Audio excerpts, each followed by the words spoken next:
अभी हम बात करने वाले हैं ट्रेडिंग इंडिकेटर क्या है और ऐसे 5 बेस्ट ट्रेडिंग इंडिकेटर जो 2023 में भी ट्रेडिंग में चल रहे हैं। ट्रेडिंग इंडिकेटर क्या है दोस्तों? जैसा कि नाम से ही पता चलता है कि ट्रेडिंग इंडिकेटर हमें यह सूचना देते हैं कि किसी भी शेयर का भाव कब ऊपर जाएगा और कब नीचे आएगा। अब यह सूचना सटीक भी हो सकती है और नहीं भी हो सकती है। अगर देखा जाए तो 2023 में हजारों ऐसे ट्रेडिंग इंडिकेटर बाजार में उपलब्ध हैं जो अपनी सटीकता का दावा करते हैं। आप लोग खुद ही तमाम ऐसे इंडिकेटर को जानते होंगे और शायद प्रयोग भी करते होंगे। यदि आपको किसी इंडिकेटर से आपको प्रॉफिट हुआ है तो कमेंट्स करके जरूर बताएं। इंडिकेटर किसी शेयर के भाव बढ़ने और घटने की जो प्रक्रिया चल रही होती है उसी के आधार पर भविष्यवाणी करने का प्रयास करते हैं कि अभी जो भाव चल रहा है यदि इस इंडिकेटर के शर्तों को पूरा करता है तो आगे किस भाव तक बढ़ सकता है और किस भाव तक गिर सकता है। हर इंडिकेटर की भविष्यवाणी करने का अपना अपना तरीका होता है और कुछ शर्तें भी होती है। बस साधारण भाषा में यही इंडिकेटर की परिभाषा हो। बाकी कुछ तकनीकी विशेषज्ञ इसकी बहुत जटिल परिभाषा देने में घंटों लगा देते हैं। ट्रेडिंग इंडिकेटर का प्रयोग कैसे किया जाता है इसके बारे में हम जान लेते हैं। ये बात बहुत ही महत्वपूर्ण है कि इसका प्रयोग कैसे किया जाता है, क्योंकि ज्यादातर लोग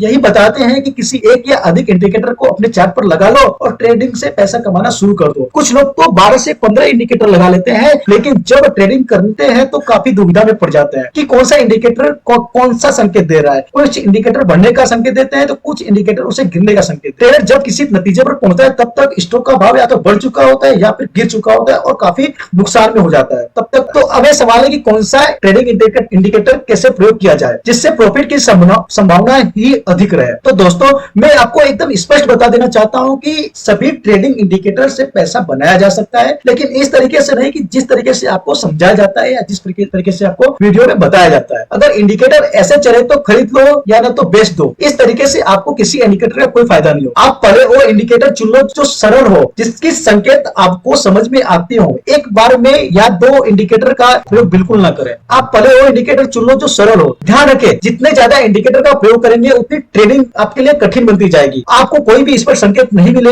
मिलेगा। इसलिए अपनी ट्रेडिंग को जटिल न बनने दें। आप जिस भी ट्रेडिंग इंडिकेटर को चुनते हैं उसके बारे में पूरी जानकारी एकत्रित करें। पिछले 2 साल के चार्ट पर अलग अलग टाइम फ्रेम में उस इंडिकेटर को टेस्ट करें और देखने का प्रयास करें कि किस इंडिकेटर के जो संकेत मिल रहे हो आपको समझ में आ रहे हैं कि नहीं आ रहे हैं। जब आपको लगे कि पिछले 2 साल के चार्ट पर इंडिकेटर के संकेत आपको समझ में आ रहे हैं, आपको चार्ट समझ में आ रहा है, आप चार्ट को समझने लगे हैं, तो उस इंडिकेटर का आप लाइव टेस्ट करें। जब आपको उसका 70% आपको लगे कि 70% आपको समझ में आ रहा है और 70% आपको प्रॉफिट हो रहा है, तो आप किसी चीज पर लंबे समय तक अभ्यास करेंगे तब आपको जरूर समझ में आने लगेगा और आप किसी भी चीज में महारत हासिल कर लेंगे और ढेरों सारा पैसा बना सकते। लेकिन किसी भी चीज का कोई शॉर्टकट नहीं है। मेहनत और अभ्यास ही कामयाबी की चाबी है। अब आपको पता चल रहा होगा कि इंडिकेटर का प्रयोग कैसे करना है। अब ये समझते हैं कि मार्केट उपलब्ध 5 बेस्ट इंडिकेटर कौन से हैं जो समझने में काफी सरल भी है और इसका प्रयोग करना भी काफी आसान है, जिसे हर कोई आसानी से इसका उपयोग कर सकता है। जब बेस्ट इंडिकेटर की बात आती है तो सबकी अलग अलग राय हो सकती है, लेकिन सारे इंडिकेटर की अपनी कुछ कमियां भी होती है और कुछ खूबियां भी होती हैं।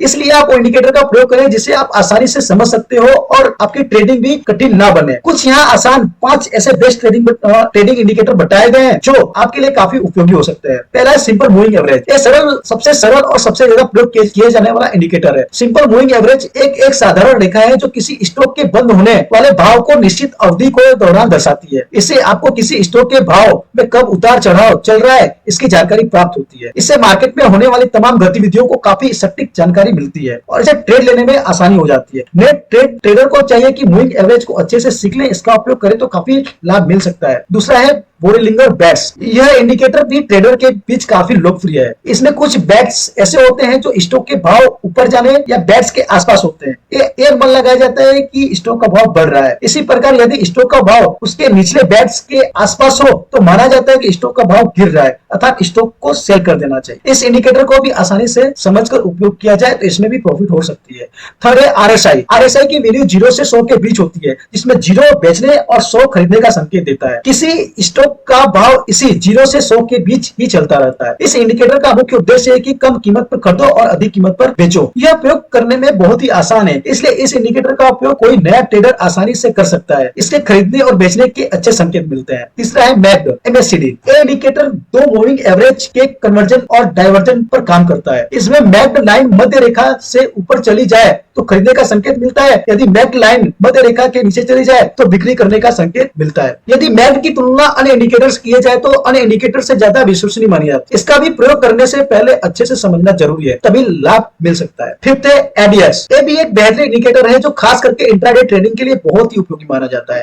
ये इंडिकेटर किसी स्टॉक के ट्रेड की जानकारी देती है, साथ साथ ये भी बताता है कि ट्रेड कितना मजबूत है और कितनी देर तक स्टॉक में यह ट्रेड बना रह सकता है। इसमें भी 0 से 100 तक का भाव होता है और स्टॉक का भी इसी के बीच चलता है। समय समय पर हमें ट्रेंड के संकेत मिलते रहते हैं और इन्हीं संकेतों के आधार पर हम अपनी ट्रेडिंग कर सकते हैं। दोस्तों, यहाँ 5 मुख्य इंडिकेटर को बहुत ही संक्षेप में बताया। आप इससे आपको जिस इंडिकेटर का भी प्रयोग करना चाहते हैं उसके बारे में पहले विस्तृत जानकारी हासिल कर लें। यहाँ ये भी जरूरी है कि इंडिकेटर्स का प्रयोग करना चाहिए या नहीं, इंडिकेटर का प्रयोग करना चाहिए या नहीं। ट्रेडिंग इंडिकेटर के बारे में जान लेने के बाद सवाल ये आता है कि इस प्रकार के ट्रेडिंग इंडिकेटर का प्रयोग करना उचित है या नहीं है। मुझे लगता है कि यदि आप ट्रेडिंग की शुरुआत कर रहे हैं तो शुरुआती दौर में इंडिकेटर का प्रयोग नहीं करना चाहिए, क्योंकि शुरुआत में आपको चार्ट को पढ़ना सीखना चाहिए। यदि चार्ट सबसे बड़ा इंडिकेटर होता है, आपने अगर चार्ट को सही से पढ़ना और सीखना सीख लिया, फिर आपको इंडिकेटर के प्रयोग की आवश्यकता नहीं पड़ेगी। और यदि आप चार्ट के बारे में ज्यादा जानकारी नहीं होगी तो आप किसी इंडिकेटर का प्रयोग नहीं सही तरीके से नहीं कर सकते हैं। मैं खुद भी इंडिकेटर का प्रयोग बहुत कम करता हूं और मैंने बहुत से बड़े बड़े ट्रेडर्स को भी देखा है कि जो इंडिकेटर का प्रयोग नहीं करते हैं, केवल चार्ट देखकर ही ट्रेडिंग करते हैं। इसलिए इंडिकेटर का उतना ही महत्वपूर्ण है जितना चार्ट को समझना महत्वपूर्ण। उम्मीद है कि इस वीडियो में आपको इंडिकेटर से रिलेटेड बहुत सारी आपको जानकारी मिली होगी। अंत में एक बार फिर यही कहना चाहूंगा कि इंडिकेटर का प्रयोग तब करने की सोचे जब आपको चार्ट पढ़ना आ जाए, क्योंकि सिर्फ इंडिकेटर के भरोसे आप कभी भी पैसा नहीं बना पाएंगे। पैसे बनाने के लिए आपको चार्ट समझने के साथ साथ आपको ट्रेडिंग के नियम भी बनाने पड़ेंगे और इसका कड़ाई से पालन भी करना पड़ेगा। मिलते हैं अगले वीडियो में एक नई जानकारी के साथ, तब तक के लिए जय हिंद, जय भारत।